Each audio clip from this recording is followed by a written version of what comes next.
After chasing Shane White for 10 years, I finally felt utterly exhausted and fed up.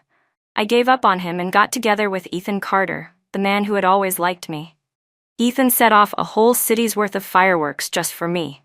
He bought an island and proposed, but on the eve of our wedding, he vanished. When I finally found him, I heard him laughing like he was drunk on triumph.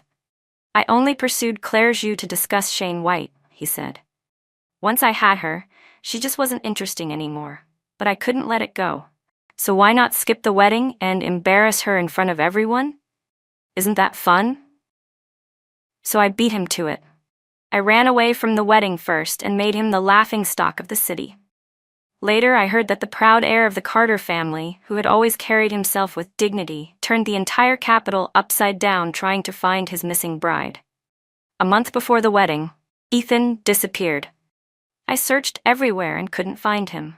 On the 7th day after he vanished, I got word he'd appeared at a clinic. I took a red-eye flight and finally saw him on a ship. Just as I was about to knock on the door, I heard his voice again, laughing. I only chased Claire Zhu to mess with Shane White, but once I got her, she lost all appeal. I froze. He didn't sound drunk at all. On the contrary, he was terrifyingly sober, and the cruel words spilled easily from his lips. After sleeping with her, I realized she wasn't even that interesting. Around him, there was a burst of teasing laughter. Only Ethan could take down the Ice Queen. He looked like he was enjoying the praise. Don't be fooled by how she chased after Shane like her life depended on it. Turns out she was painfully pure. What a shame. "What's a shame?" someone asked. Ethan slowly exhaled a puff of smoke. "A shame that I might have been her first man, but not the first one she loved. She was in love with Shane White for 10 years. Who knows if her heart's still clean? If I hadn't been mortal enemies with Shane, if I hadn't wanted to piss him off by chasing Claire Zhu, I never would have played the role of the devoted, silently protective man," someone joked. "You've been with her for 3 years. Why the sentimentality now?" Ethan's face twisted with irritation. He replied in a cold voice, "Because I chased her for so long, it feels unbearable to just let it go." Someone in the crowd added, "Word is she's been looking everywhere for you. Almost lost her mind. You've been missing for days. Are you all right?" Ethan took another drag, exhaled a cloud of smoke, and chuckled again. Running from the wedding and humiliating her, wasn't that satisfying? I didn't see even a flicker of guilt or affection on his face. There was no regret, no love, just the satisfaction of revenge. It was like he had been waiting for this moment for years. My fingers curled into my palms, nails digging into skin. My chest felt like it was being pierced by needles, sharp and suffocating. I always thought Ethan Carter would be my redemption, my happy ending. I made sure that what I felt for him wasn't just gratitude, but real affection before I accepted him. That day, he lit the sky with layers of fireworks. After 3 years together, he used my name to buy an island and proposed beneath a sky full of floating lanterns. I thought it was love. I thought it was romance.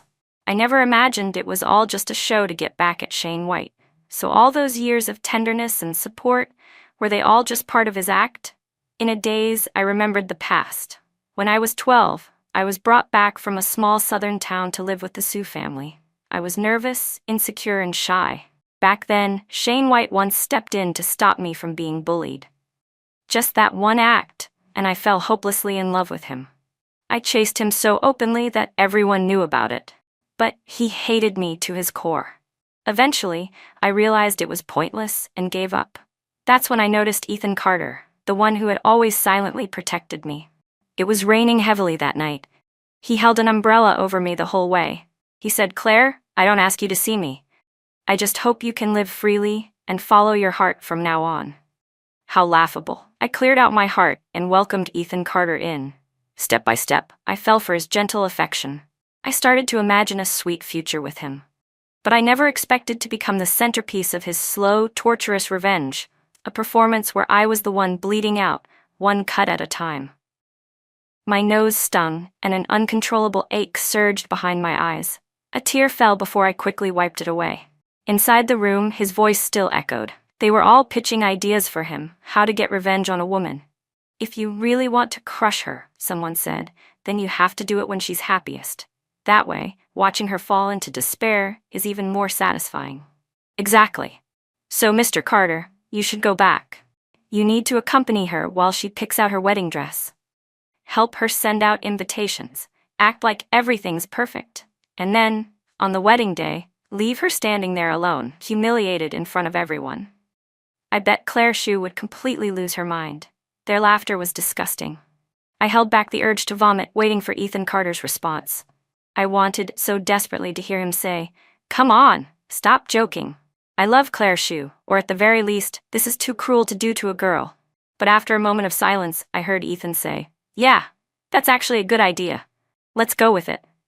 The rage inside me was so overwhelming, it felt like I couldn't breathe. I forced out a bitter smile, but the tears still streamed down uncontrollably. "Ethan Carter, if this is your game, then fine, I'll play along. I'd love to see what your face looks like when you realize I've run away from the wedding first." I wiped away any trace of my visit and returned to our wedding suite. I took out every gift Ethan had given me over the years and started cutting them to pieces, one by one. It was strange. I wasn't even thinking about anything, yet the tears just kept falling. I once heard someone say that heartbreak is like a bout of rheumatism. During the day, it seems fine, like nothing's wrong. But at night, the damp seeps into your bones and the pain drills deep. Maybe this is just my version of that. I stood up and laid the custom-made wedding dress flat on the floor. Without a single change in expression, I ran the scissors through it, slashing a long tear into the fabric. I needed the reminder, love is the same. Once a tear forms, no matter how you try to fix it, it can never go back to the way it was. After cleaning everything up, I packed it all into the study. Ethan rarely went in there. I lay in bed, wide awake. While mindlessly scrolling through short videos, I got a suggested profile under People You May Know. The name was Me, the One Who Loves Ion. On impulse, I clicked on it. It was an account documenting a girl's secret crush on a guy. The latest post read, "The man I've liked for 10 years is getting married next month. I want to gather the courage to confess. Wish me luck." In the photo she posted, I saw a familiar hand. On the ring finger was a wedding band. It was Ethan Carter. I hadn't heard a word from Ethan, but I did get a call from Shane White. "Guess who I ran into at the clinic," he said. "Shane White. I don't care. Stop calling me from different numbers." Just as I was about to hang up, I heard the smugness in his voice, buried beneath the surface. "Claire Shue, do you really not know why Ethan's been gone for so long? He doesn't want to marry you. He cares that you used to chase after me. The only reason he got close to you was to get back at me. He's not someone worth trusting." "What are you trying to say?" I was growing impatient. "At least," Shane said slowly, "the only girl around me who's loved me for 10 years is you. There's no one else." I sat up, my voice rising. "Shane White, you're doing this on purpose, aren't you? It's been 5 years and you're still so obsessed with driving a wedge between me and him. But let me tell you, no matter what, this was my choice. I take full responsibility. I won't look back." Shane fell silent for a moment, then said something completely unrelated. "I sent you something. I think you'll be interested." After we hung up, I received a video. In the dim lighting, I saw a girl standing face to face with Ethan Carter. He exhaled a puff of smoke, looking as careless and indifferent as always. Amid the rowdy cheers around them, the girl rose up on her toes and kissed him, and he didn't pull away. The video ended there. I opened the girl's social media profile. The girl had already updated her post. "How could this not be considered a success?" she wrote, along with a photo of their kiss. I felt so sick I wanted to throw up. I ran to the bathroom, clutched the toilet, and dry heaved for a long time before I realized I hadn't eaten all day. There was nothing left to throw up. The pain in my stomach made me spasm. Somehow, I dragged myself back to the bed and curled into a ball. I suddenly remembered the early days when I had just gotten together with Ethan Carter. One night, I told him I wanted to see the stars from the mountaintop. He didn't question it at all. He simply indulged my whim and drove me to the summit in the middle of the night. The air was cool that night. He wrapped his arms gently around me, letting his body heat warm me.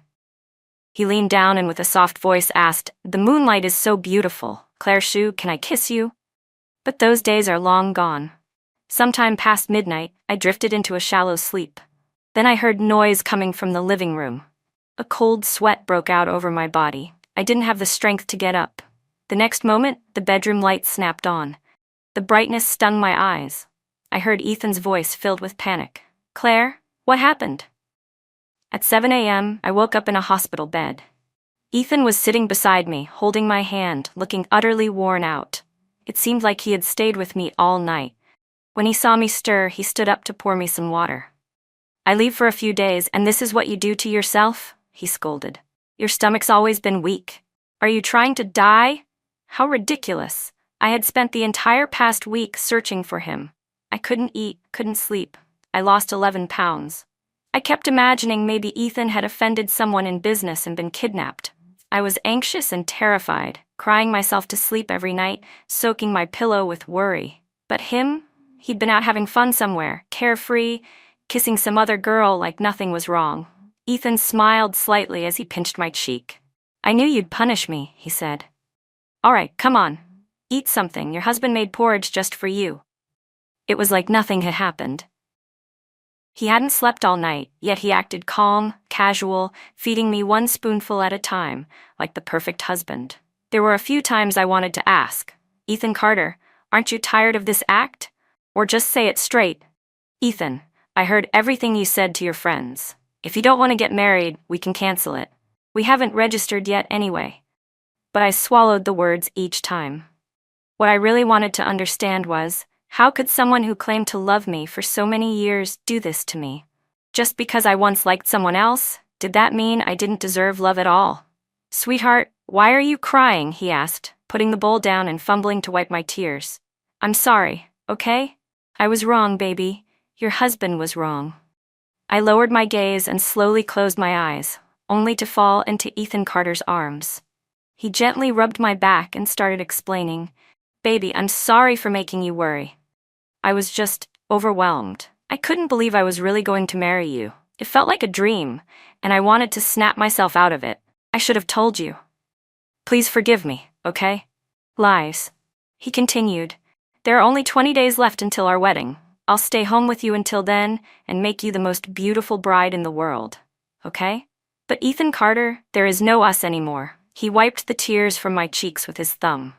When he looked at me with those soft bedroom eyes of his, anyone would think he was deeply in love. "I'm going out for a smoke," he said. "We'll head home once you're discharged." Maybe he trusted me too much, or maybe he just didn't care whether I believed him or not. After all, to him, this was all just a role, pretending to be the devoted man, just like his friends suggested. I picked up his phone, which had been buzzing with new message notifications. The passcode was my birthday. I had always known it, but I had never once tried to unlock it. Until now. Once I opened it, I saw dozens of messages from a girl with a peach blossom emoji as her display name. She had just added him yesterday. "Ian, you got back so late. Make sure you rest early, okay? I heard you're getting married. Can you send me an invitation? I want to share in your happiness too. When I saw you after I got off the plane, you kept holding your stomach. Were you not feeling well? I stayed up all night making millet porridge for you. It's good for the stomach. Come on, praise me." He didn't reply to any of the previous messages. Just this one. He wrote back, "Send it to this address." I turned my head and saw a pink thermos sitting on the table. I felt another wave of nausea. The girl was still messaging him. "You're sick. Are you okay? I can stay at the hospital with you, all right? When you finish the porridge, I'll make more. Ian, you have to take care of your health." I sat in the lobby all night. My legs are numb. I'm on my period, and my stomach hurts so much. I turned off the phone, marked the messages as unread, and got out of bed. In the hospital lobby, I saw exactly what I expected, Ethan Carter, and that same girl from yesterday. Through the crowd, I watched them from a distance. They were chatting and laughing. Her ponytail bounced as she moved excitedly, gesturing with her hands. I couldn't hear what she said, but at one point she pouted and rubbed her stomach, and Ethan reached out to ruffle her hair. In that moment, I felt like a mistress spying on someone else's relationship.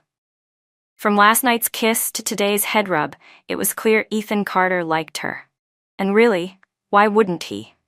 Who doesn't like someone who quietly cares for them, never asks for anything in return, and is completely devoted? I gave a bitter smile and turned to leave, only to come face to face with Shane White. He stepped out of the shadows, his eyes cold and sharp, fixed on Ethan. So this is the man you chose over me. I met his gaze directly. Don't flatter yourself. Claire, why did you stop chasing me? He asked. His question caught me off guard. Hadn't 10 years been enough? Ever since I gave up on him, he'd been popping back into my life, constantly reminding me of his presence. Maybe Shane never really liked me at all. Maybe, just like Ethan, he was just unwilling to accept losing. And you're still gonna marry him? Shane asked. I curled my lips slightly. Worry about yourself. I gave up on you a long time ago. I really, truly don't want to see you anymore. As we brushed past each other, he asked again, even if he has someone else, it doesn't bother you? Of course it did. I pressed a hand over my chest. It hurt, but I knew one day it would stop hurting. There were still 20 days left. Claire Shue, hang in there. On the way home, I told Ethan, I accidentally ruined the custom wedding dress. Do you think maybe it's a bad omen? I carefully watched his expression. He only furrowed his brows slightly, then turned to take my hand and smiled gently, just like he always did. Then let's go pick out another one tomorrow, okay? That dress had taken 6 months to make. It was a unique design from my favorite designer. It had arrived just a week ago. It fit me perfectly. Ethan had disappeared before he ever saw me in it, but now I didn't want it anymore. Do I regret it? I asked myself. No, I don't. Because Ethan Carter hasn't hit rock bottom yet. This was only the beginning. The next day we went dress shopping again. None of the off-the-rack dresses fit quite right, of course. I purposely dragged Ethan along with me for the entire day, but we didn't find a single one that worked. On the way back I sighed. What a shame. It's all my fault for being careless. Ethan smiled. It's fine. Take your time. I stared into his eyes and said, Ethan, since the dress is ruined, why don't we just not get married? Suddenly, the car screeched to a halt. The sudden stop threw me forward, and I hit Ethan Carter's arm. He caught me and held me steady. You okay? He asked. I shook my head and pretended to ask casually, What's wrong? I was just joking. He gripped my hand tightly, then pulled me into a hug. Baby, don't joke like that. I can't handle it, he whispered. You don't know how long I've been waiting for this day. But Ethan, wasn't this the plan you made with your friends? Accompany me to pick out the wedding dress. Help me write the invitations. Pretend to create happy memories with me.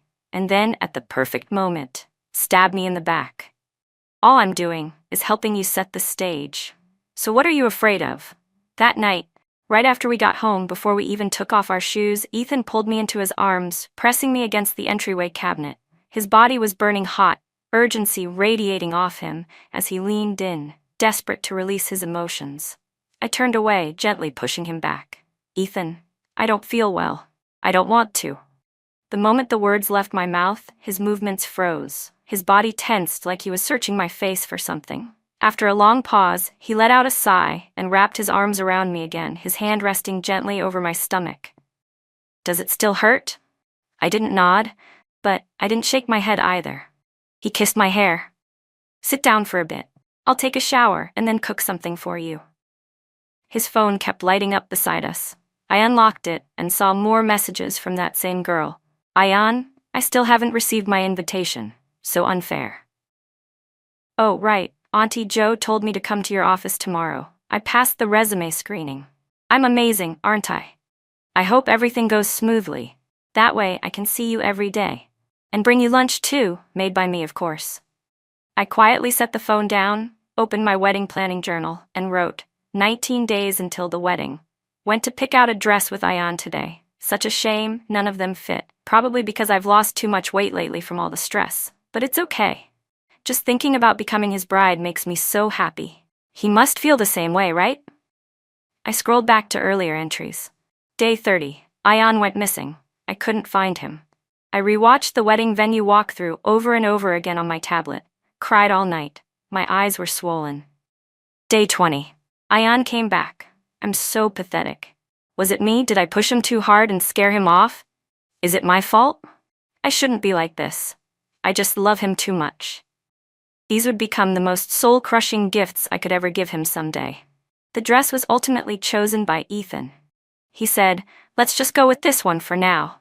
He told me he'd already commissioned a top designer to make a new custom gown, one I'd wear when we had our wedding on the island. That same island he bought in my name when he proposed to me. Back then, he said marrying me was the greatest wish of his life, come true.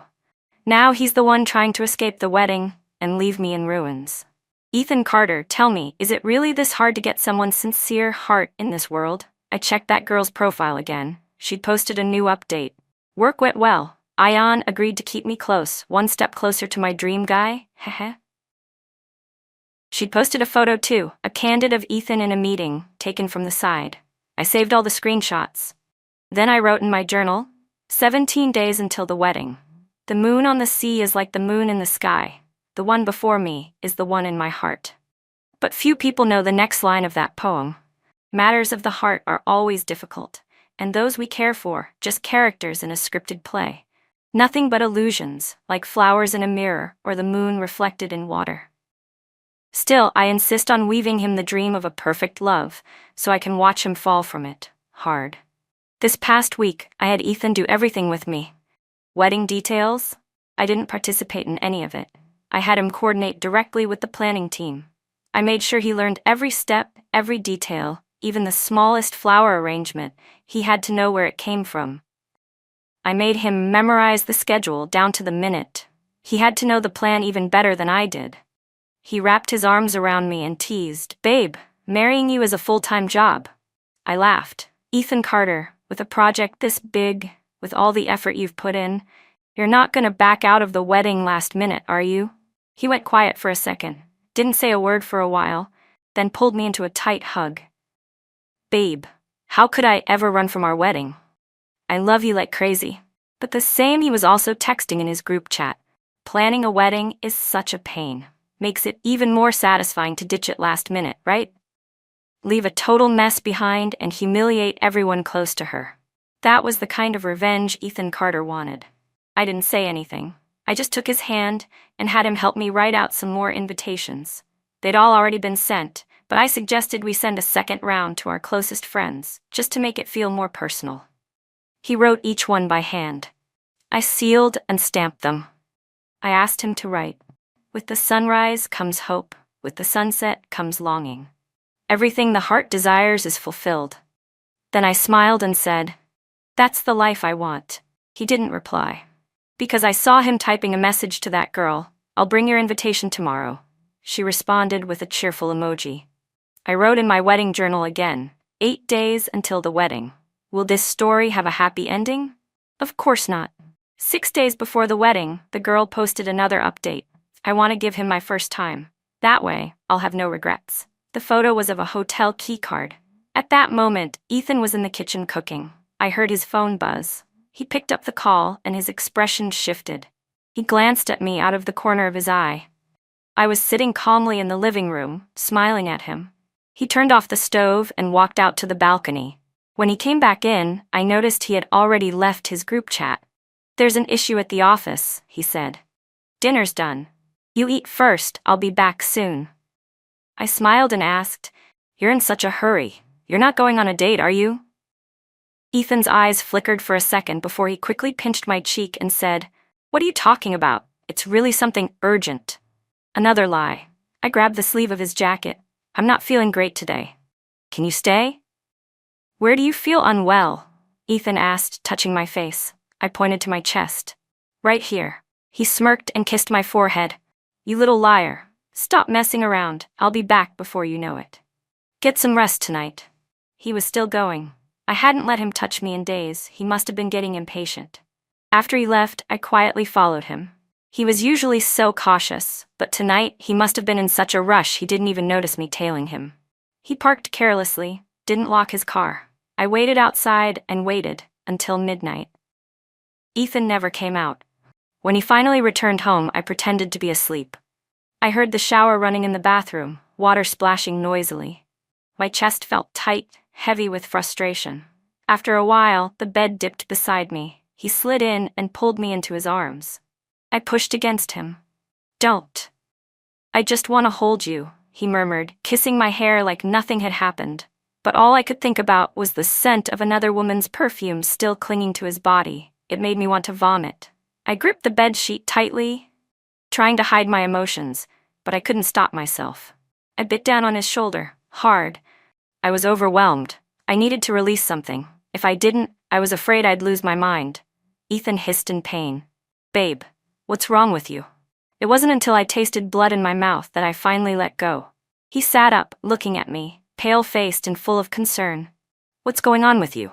You've been acting strange for days, but I couldn't figure out why. Did something happen?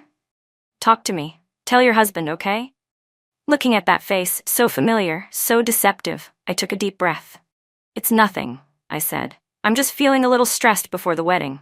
I'm afraid something might go wrong." He pulled me back into bed, wrapping his arms around me. His voice was low and soft in my ear. "No matter what it is, I'll be with you. Seeing you in pain hurts me more than anything." I didn't respond. He continued, "Baby, what do you think our life will be like after we get married?" "I don't know. Because we won't get married." He chuckled softly.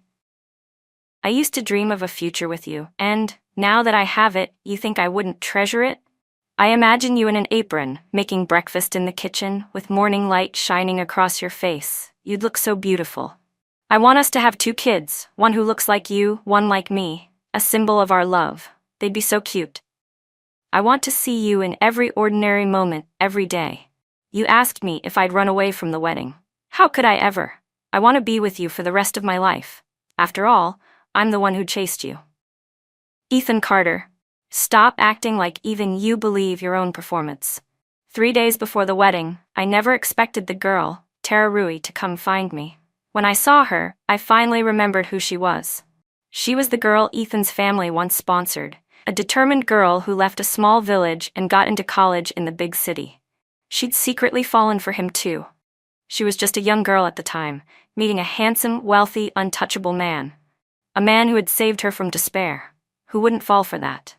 "Claire," she said, "you loved someone else for 10 years, but I've loved Ethan Carter for 10 years. So, can you not hold on to him anymore?" Her face was pretty and bright, and she smiled at me. But there was no warmth in it. "You must have seen my posts, right?"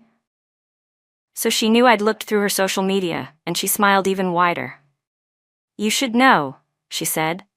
"We've kissed, we've slept together, we understand each other, we both started from unrequited love. Ethan and I are a better match, don't you think?" It felt like a heavy stone crushed my chest. I could barely breathe. She wasn't done. "Women always choose men who love them a bit more than they love back. Do you really think he believes you loved someone else for 10 years and still fell for him that easily? You've only been with him for what, 5 years?" Even that, Ethan had told her. After I stopped chasing Shane White, I stayed friends with Ethan Carter for 2 years. It wasn't until I was sure of my feelings that we got together. We've been together for 3 years since.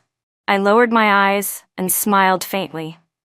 "If you're so confident that he'll choose you, then why are you here talking to me?" Tara's expression stiffened, but she quickly shot back, "It's just a matter of time." "Is it?" I asked. "Just like you once secretly loved him? Don't forget, tables turn. You think he'll one day see the pitiful girl who loves him and be moved because he sees himself in you? You think sympathy and curiosity are enough to win him over? You wouldn't understand what it's like to be the one with the upper hand in love." My palm was dotted with tiny red marks where my nails had dug in. Just thinking of Ethan made my chest twist, like someone was squeezing my heart. The sharp pain returned. I swallowed down the rising bitterness in my throat, stood up, and looked Tara dead in the eyes. "Don't be in such a rush, little sister. The things you can't get always seem the most tempting. You should enjoy being the secret admirer while it lasts, because once you get what you want, your so-called white moonlight will fade into a grain of rice, and the red mole on your heart will dry into mosquito blood." Leaning against the car, I took a deep breath, but it couldn't ease the suffocating pressure in my chest. The dull ache turned into a blade twisting inside me. My hands trembled slightly.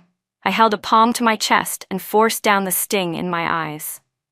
"Claire Sue, not yet. Ethan Carter is starting to feel guilty. The end is near. Lately, I've taken him back to all the places where we had our firsts. We took pictures at each one. I gave him a task: make them into a photo album representing our journey together. I told him, these are our beautiful memories for the future. While he worked on it, he would pause for a long time if he didn't know which location to write next. I knew he was remembering everything, that the desire to hurt me was real, but the emotions in those memories weren't fake.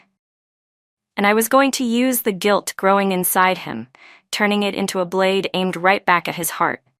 Did it hurt?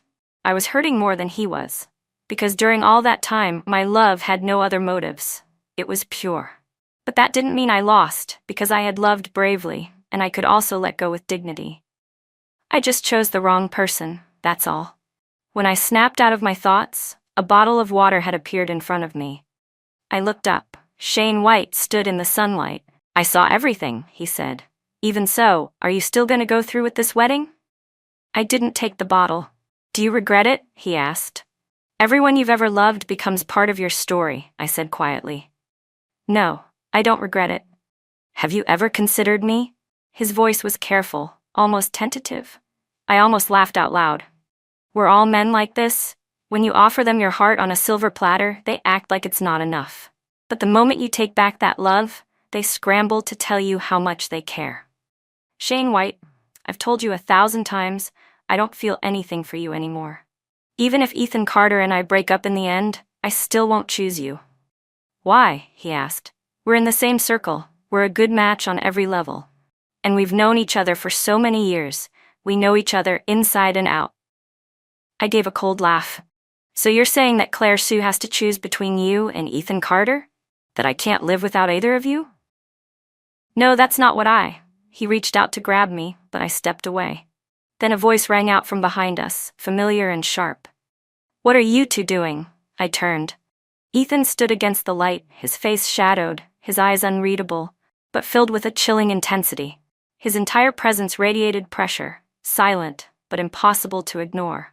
Without warning, he punched Shane in the face. Shane barely flinched before throwing a punch back. You dare hit on Claire Sue? Ethan's voice roared, eyes red with fury. You think I won't kill you for that? Shane wiped the blood from his mouth, sneering. And you think you're some kind of saint, Ethan Carter? Can you honestly say you didn't chase after Claire just to spite me? Can you say your feelings for her were ever pure? He turned to me. Claire, I liked you, really did. But you never once responded to me. And him? Does he know about the sweet little sister waiting for him outside your relationship? For a second, Ethan froze. His face turned pale. Slowly, he looked at me, panic in his eyes. Baby, listen, I can explain. In the car, Ethan tried to explain everything. She's just a girl who has a crush on me. When I see her, I think of myself back then. That's it. There's nothing going on between us. He gripped my hand tightly. I've loved you for so many years. We're getting married in 3 days. You have to believe me. His fingers squeezed mine, but strangely, the turmoil inside me was already fading. I looked at him calmly. Ethan Carter, I said softly, why don't we just not get married? What? His eyes widened in panic. It didn't look like an act. We're getting married in 3 days. Don't say stuff like that just to hurt me, please. Ethan, I said with a faint smile, are you feeling resentful? You think I chose you because I couldn't have Shane White, Schmath. You never believed I stopped loving him. You always thought there was a part of me that was still his. No, that's not true. I laughed through my tears. Ethan, I really did love you. I loved your warmth. The way you made me feel like I was the only one. Or maybe love doesn't need a reason. That day you stood in the rain, I don't know why, but something in me moved. I thought, maybe it's you. His eyes reddened. His voice shook as he reached up to wipe away my tears with trembling fingers. I know, he whispered. Don't say anything more. It sounds like you're breaking up with me. Please don't leave me. Please, Claire, don't leave me. Do you love me? I asked. He answered almost without hesitation. Of course I love you. No one in this world could love you more than I do. But you still hurt me, I said, sniffling. Then I'll believe you, just this once, I whispered. After all, the time hasn't come yet. 2 days before the wedding, Ethan and I went back to our respective homes. When he dropped me off, he held my hand tightly, as if afraid I'd run away. Babe, he said, we're really going to get married, right? I didn't answer. He nodded to himself, comforting his own anxiety. Of course we will. We're getting married. But that night, I quietly returned to the house full of our memories. I took everything that belonged to me, even wiped the strands of my hair from the floor. I left only the pile of broken gifts he had given me, the shredded wedding dress, my wedding planning journal, and the rings. I really wanted to see the look on Ethan Carter's face when he realized I was gone on our wedding day. It must be something worth remembering. The day before the wedding, Tara Rui updated her profile again. The man I love most is getting married tomorrow. But the bride isn't me. She posted a picture, her wrist slashed, lying in a hospital bed. I drove out, wearing sunglasses, and parked in front of the hospital entrance. Soon, I saw Ethan arrive. Tara threw herself into his arms. He stood still. He didn't hug her back, but he didn't push her away either. From where I sat, I couldn't hear what they were saying. Tara buried her head in his chest, sobbing uncontrollably. Strangely, I felt nothing this time. I suddenly remembered a moment in the second year of our relationship. We were deep in love, and I asked him, "Will you ever cheat on me? Fall for someone younger, more beautiful?" He rubbed his cheek against mine and said, "What are you talking about? No one could be more beautiful than you.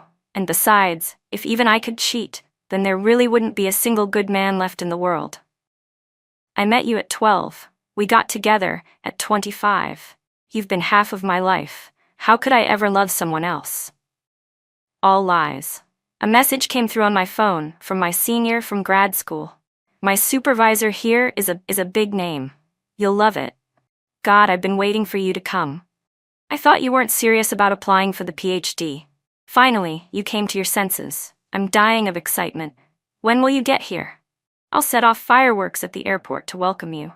I looked again at the two of them not far away, whispering and crying together, and I lowered my head and typed, "Tonight, I've cleaned every trace of myself out of Ethan Carter's home." In my journal, I updated the entry for 2 days before the wedding. I finally understand, before you can love anyone else, you have to love yourself first. It's not that I don't deserve love, it's that you never deserved mine. There's nothing wrong with me. One day before the wedding. This whole time, it may have looked like I was giving him a chance, but in truth, I was giving one to myself, to make sure that when we parted, I wouldn't have regrets. So I watched him coldly, observed every move he made, watched how he hurt me, watched how easily he lived with himself, until the day I looked at him and felt nothing. No pain, no love, not even a ripple of emotion, just disgust. And that's when I turned the page. Ethan Carter, I've moved on. I packed my bags, turned off my phone, and boarded the plane without looking back. There are people who will only appear briefly in your life. If you love the wrong person, you let them go. If your heart is broken, you patch it up and move forward. The road always leads somewhere. And still, I really was curious about his wedding tomorrow. After all, I ran away too. I wonder if he was just as surprised. In my 3rd year in the UK, I was completely immersed in academics. I earned an assistant professor position. Right before graduation, my senior invited me out for drinks. A few days ago, when I was back in the country, guess who I ran into? She said, "Who?" "That 2-timing ex of yours." My senior rolled her eyes. He was still pretending to be Mr. Romantic. Hearing about him again, I felt nothing. He had gone looking for me. "He wasn't looking for me," I said. "He just tried reaching out to every classmate you've ever had from undergrad to grad school," my senior replied. "But you told all of us not to give him any info about where you were, and your family helped block the news too. So what was he supposed to find?" Nothing. Guy seemed half crazy though. I clinked my glass against hers. "I don't really care anymore." "Well, he definitely doesn't deserve your care," she said with a snort. "Right before I left, he even asked me to bring you your wedding dress, said he was still waiting for you." How ridiculous. Who told him to wait? I shrugged. It's over. I wasn't going to let the ending spoil the journey. There's no wound that can't heal, no heartbreak that lasts forever. I had already let go a long time ago. Still, I took the package she brought and quietly slipped it into my backpack. Pathetic, really. It was the photo album I'd asked Ethan Carter to make, full of pictures of us. From strangers to slowly falling in love, every detail of our relationship captured in snapshots. I flipped to the last page. In his bold, deliberate handwriting he had written, "Claire Shu, I love you." My senior peeked over, suddenly flustered. Wait, you're not getting sentimental, are you? I closed the album and tossed it into the trash can. Why would I? If anything, being moved by this would only make me feel like all my effort was just a joke. She let out a sigh of relief. Well, in that case, there's something you might want to know. Then she told me about Tara Rui. Apparently, it had made the domestic news. Turns out she got caught being a mistress and was beaten up by the wife, on live stream. She then tried to clean up her image using that same live stream, but it backfired spectacularly. People dug up her past, her manipulative posts about Ethan, her so-called secret love diary. Everything. She was exposed as a repeat offender. And online, she was being ripped apart. Trying to romanticize being the other woman? Confessing to your crush and offering up your virginity the night before his wedding? Seriously messed up. My senior rolled her eyes. Honestly, she made my chest ache from secondhand anger. I didn't know people could still sugarcoat infidelity like this. If I were his fiancée, she continued, I'd have beaten her to a pulp right there. And the guy? He's no better. If he had any sense of boundaries, none of this would have happened. Everyone online was waiting to see how it ended. An insider claimed that the bride had disappeared on the wedding day. The groom searched the entire city and never found her. He lost his mind. The internet erupted with, serves him right. My senior clinked her glass against mine again. Hope you never see those two cursed people ever again. But of course, just like that, he showed up. After I gave a speech on behalf of the top doctoral graduates, I saw Ethan Carter waiting backstage. He grabbed my wrist gently. Claire, I'm sorry. Please, can you give me a minute to explain? I pulled my hand back. There was nothing in my gaze but cold indifference. Does it matter? I asked. His face crumbled. He was choking on his own words. Claire, you can't treat me like this. Even prisoners get a chance to speak in their own defense. You can't just hand down a death sentence like this. I looked calmly at the face I had once loved. A predetermined ending doesn't get undone by a single sorry, and your explanation won't change anything either. Still, he wouldn't give up. So there's really no chance to make it right? Does it even matter anymore? I asked. The moment you said you only pursued me to disgust Shane White, we were already done. I paused, then continued. Maybe at the beginning I did share a similar kind of resentment. Maybe I did play along, helped you stage all those happy memories you wanted. And maybe I held out a little bit of hope for you. But in the end, you still couldn't let go. You still wanted to run from the wedding. You just wanted to humiliate me. What else is there to say, Ethan Carter? I don't owe you anything. He grabbed at words, desperate. His eyes were bloodshot. No, I owe you. That's why I came to find you. I wasn't going to run. I swear I never would have run away. Because I've always believed you're the only bride I'll ever have. In this life, the only one. I used to read novels where the heroine finally walked away from the man she once loved, and the male lead would come chasing after her, too late. The heartbreak, the guilt, the crushing realization, those were supposed to be the man's punishment. Back then, I used to think, yes, he finally gets it. Now he'll suffer. But now that it was happening to me, it didn't feel like justice at all. Maybe because, compared to all the real feelings I gave him, his regret wasn't even worth mentioning. Our relationship ended 3 years ago. But Ethan Carter didn't leave. He bought the apartment directly across from mine and moved in. He came to my university almost every day, shamelessly following me around for 6 straight months. It was like he had decided to stick it out with me for the rest of his life. Sometimes when I lost my temper, I'd snap at him. Ethan, enough with the outdated affection. Drop the act, will you? His eyes would instantly turn red. Claire, please don't treat me like this. I shouldn't have said those things. I shouldn't have hurt you. I shouldn't have even thought about ditching the wedding just to humiliate you. I really love you, it's just my pride. It made me bitter, made me stupid. But I know I was wrong. Please, don't leave me. I felt nothing, not even the slightest ripple. In fact, it was almost laughable. Ethan, I said flatly, this is getting pathetic. I continued to ignore him. What I didn't expect was for things to get even more absurd. Shane White somehow heard about Ethan and started showing up too. At some point, I thought, maybe it made sense. They were from the same circle after all. 2 textbook cases of performative personalities. I must have committed some horrible sin in my past life to have ended up dealing with both of them in this one. On Christmas, they both invited me to spend the evening with them. I accepted. I wanted to get everything out in the open, once and for all. Ethan had reserved an entire restaurant. When I walked in, the place was filled with camellias. His smile was genuine, until Shane appeared behind me and all the color drained from his face. "What are you doing here?" he asked. Shane gave a cold snort. He invited me. I set my bag on the table, gestured to the chairs. "Sit down, both of you." "Claire," Ethan began. I cut him off. "Let's clear the air. The three of us have known each other for 18 years. We're 30 now. Let's stop with the childish games." I looked at Shane first. "I'm grateful you were there for me when I felt helpless. Maybe what I loved wasn't you, but that glimpse of light you gave me. But when you showed me nothing in return, when all I got from you was cold indifference, I let that love go. So no, Shane, I don't owe you anything.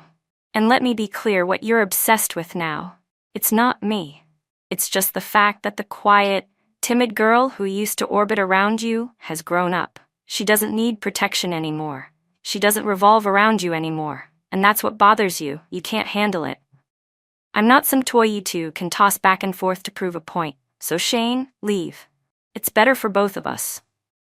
He stared at me silently, then stood up and walked away. I watched him go, and for a moment it felt like time folded in on itself.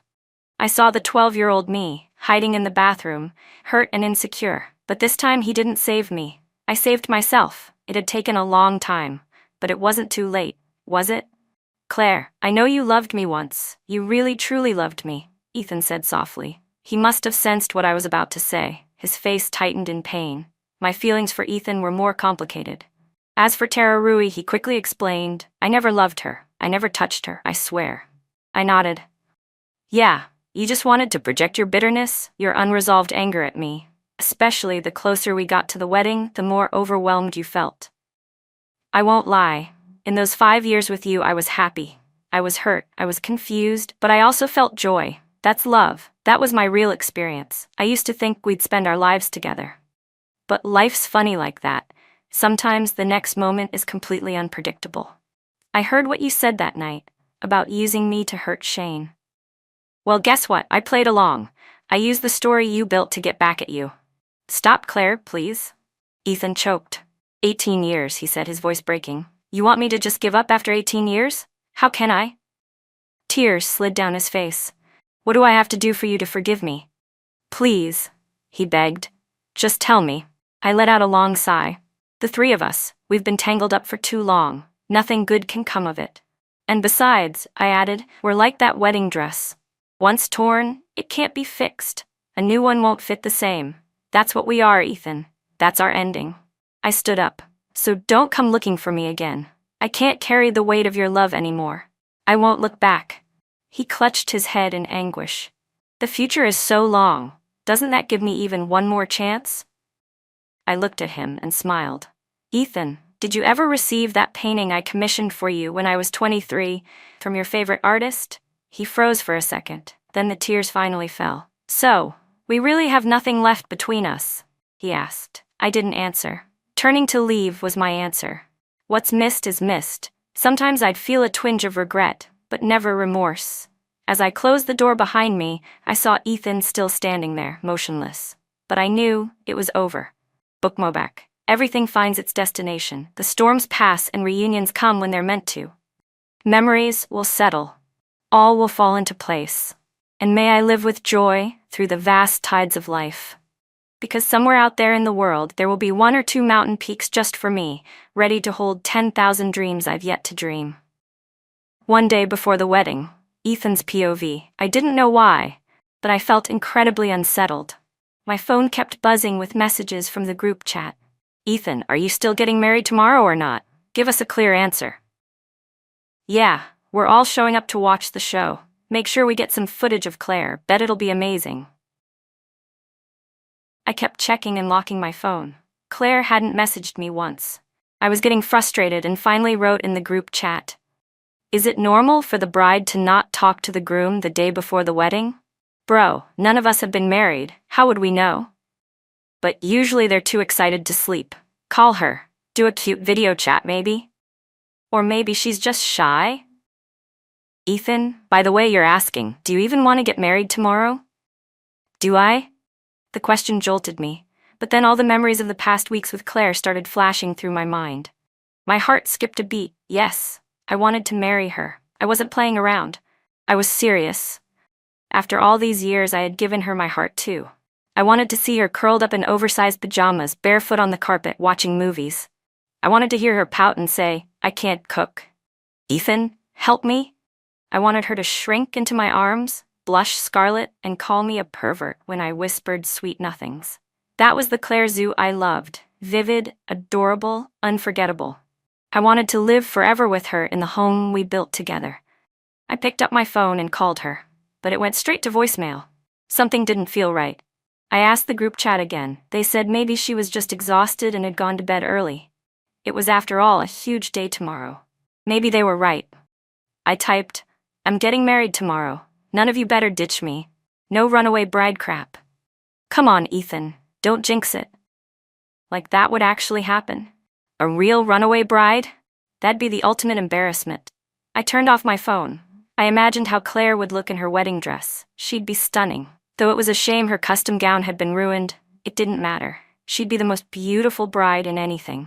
I thought maybe, just maybe, from now on I could set aside my pride, my games, and just build a life with her. The wedding day. Something felt off. I couldn't explain it. Every part of the ceremony was going exactly as planned. The host stood on stage, speaking into the mic, but my mind was elsewhere. Claire wasn't there. My heart was pounding uncontrollably, like it knew something terrible was about to happen. Then the host said, "Now let's hear a few words from the groom." I snapped to attention. There wasn't supposed to be a speech. But before I could say anything, the sound system blasted through the venue, crystal clear. I nearly lost my balance. My hands began to tremble. It was a recording from the boat. My own voice.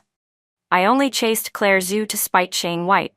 Once I got her, she wasn't interesting anymore. But I was unwilling to accept it, his voice continued. So I thought, making her flee the wedding and humiliating her would be more fun, right? The venue erupted. Gasps, whispers, people shifting in their seats. Then, the big screen lit up. Videos began to play. One clip showed that girl leaning in to kiss me. I dodged it at the time, but the frame still caught enough. Another showed the hotel room number she'd posted on social media, with a blurry image of me entering the room. He had claimed he was going to kill himself. I had only gone to stop him from doing something stupid, to calm him down. He said he couldn't let go. We were two people wounded in different ways. I understood the silent ache of loving someone from afar. There was another video. Him hugging me outside the hospital, me standing stiff in his arms as he cried. I hadn't pushed him away, not because I returned the feelings, but because I couldn't be cruel in that moment. Nothing ever happened between us. But still, at that moment, it felt like my heart was shattering into pieces, splintering beyond repair. Claire knew. She knew everything. She knew I didn't want to marry her anymore, and yet she still went along with the act. Still helped me perform that lie. Suddenly, memories of our time together came flooding back. The chances she gave me, the silent endurance, the way she finally, quietly left when she'd had enough. "Ethan Carter, you ruined it. You don't deserve her." Later, Shane White and I got into a fist fight. "You son of a bitch," he snarled, punching me straight in the jaw. I didn't hold back either. My emotions had spiraled too far to keep inside. I hit him back hard. "And you're any better?" I growled. Shane let out a cold laugh. "Of course I'm not. I still care about her. I missed out on 10 years of a good woman. I regret it." "You think I don't? You think I haven't hated myself for what I did?" "I used to envy you, Ethan," he said, his tone bitter. "I never had her. I pushed her away. I hurt her. But you were different. I thought at least you wouldn't screw it up. But you did. She gave you 3 years, not 3 days, and this is what you did with them." I sank to the ground, defeated. I couldn't even imagine how she must have felt hearing my voice say those things. That I pursued her just to hurt Shane. That I got bored of her. She must have been completely crushed. She didn't leave me a single word. Just vanished. I staggered out of the wedding venue in a daze, and that's when I received a delivery. A painting. The one she had commissioned 3 years ago for my favorite artist. The canvas was quiet and melancholic. A fantasy scene of a girl kneeling in silence, tears pooling in her eyes, looking up at a boy holding an umbrella. It was us at 23. A note on the back, a gift from 25-year-old Claire to future Ethan. In that moment, something inside me collapsed. I held the painting in my arms and sobbed. Would the 23-year-old me want to strangle the 28-year-old man I'd become? And then I became the laughingstock of the entire city. Everyone said the bride ran away from her own wedding in front of hundreds of guests, left behind 2 men who fought over her, neither of them worth a damn. They deserve it, people said. A guy like that should have never messed with someone like her. I tuned it all out. I just wanted to see her again. I searched every corner of the city, every place we had ever been. But she was gone. Only then did I begin to understand the kind of desperation she must have felt when she couldn't find me all those months ago. She had erased all traces of herself. No one knew where she had gone. I tried asking for help, hiring people to find her. All they said was, "Ethan, please stop putting us in a difficult position." She had already started preparing to disappear the moment she heard my voice on that recording. That much was clear. She had vanished so thoroughly because she never wanted me to find her. And this time, it really was my fault. True goodbye doesn't come with shouting or tears. It comes in complete silence. Claire Zhu had really, truly let me go. And once that reality set in, the grief began eating through me like acid. I returned to the wedding apartment. There was nothing of her left. She had deliberately erased every trace of herself. She didn't even leave behind a single memory. He vanished from my life with a kind of ruthless finality, like a cliff breaking off into glass shards. Ethan was merciless. I searched every room in the apartment and finally found what he'd left behind in the study. It was the gift I once gave him, shattered into pieces. That was his message to me.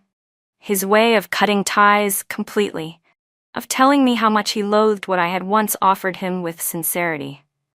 Even the custom wedding dress we had ordered in Italy had a deep slash running from the waist down to the hem.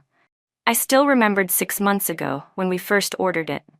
He was practically dancing with excitement, thrilled that he had finally secured that designer. He had said he wanted me to be his most beautiful bride. There had been stars in his eyes then, but in the name of pride, revenge, and a grudge I couldn't let go, I had hurt the person I loved most. I had crushed the heart of someone who had truly loved me. Deep down, I had always known that Ethan's feelings for me were genuine, fierce, sincere, and hopeful for a future. We had spent countless nights tangled together, whispering the most beautiful words, promising forever. But I lost him, because of my ridiculous pride, because I couldn't accept that he had once loved someone else. I had completely forgotten about the beautiful memories we shared. And now, those wedding planning diaries, once proof of his love for me, felt like sharp knives stabbing into my chest. As I flipped through the pages, the tears wouldn't stop falling. I held the ruined wedding dress tightly in my arms. In the empty house, my tears were the only sound. I wanted to spend the rest of my life making it up to him. But he would never see me again. I started drinking heavily and stopped coming home. It was the only way to numb myself. I told everyone we were already married. I said I had a beautiful wife, that I'd loved her for over a decade and finally won her. I'd sit alone staring at our old chats on my phone, laughing and crying like a lunatic. People said I'd lost my mind. I hadn't. I just missed her too much. Tara Rui showed up again. I didn't see her. She wouldn't give up. She finally caught me at a bar and cornered me. "Ethan, what are you doing?" "What am I doing?" I said, slurring. "I'm drinking. Since Claire left, I don't care about anything anymore. I can't go back to that house. It's full of memories of her, but she's not there. There's nowhere for this pain to go, except into alcohol." "Just go," I snapped. She ran forward and hugged me. "She's so much older than me. She wasted so many years of your life. Why won't you look at me instead? I'm young, and most importantly, I love you. I've loved you with everything I have for 10 years. You're all I see, all I care about. I'm cleaner than she is." Cleaner? I shoved her away hard. My eyes stung. I hadn't slept well in weeks. Every time I closed my eyes, I saw Claire. I thought revenge would make me feel better. It didn't. It only left me breathless, with pain clawing through my chest.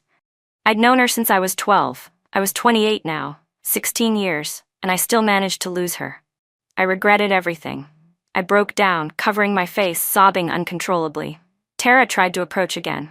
I lifted my head and looked at her coldly. If you don't want to disappear from this city, then get lost, and the Zhou family's sponsorship? That's over. That night, I went back to the apartment I once shared with Claire. I lay on the floor of the study, curled around her ruined wedding dress. 3 years later, I finally heard that she had finished her PhD. I booked the next flight out. I needed to see her, to say I was sorry. But when I did, she was cold and distant. Like she truly didn't love me anymore. I didn't want to believe it. How could that be?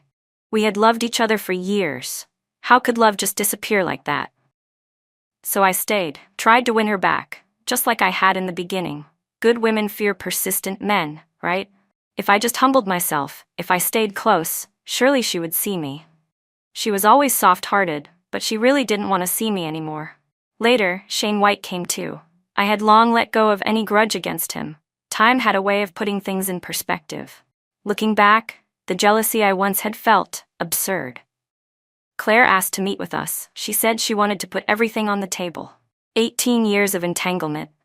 She said if she didn't want it anymore, then that was that. That's when I finally understood.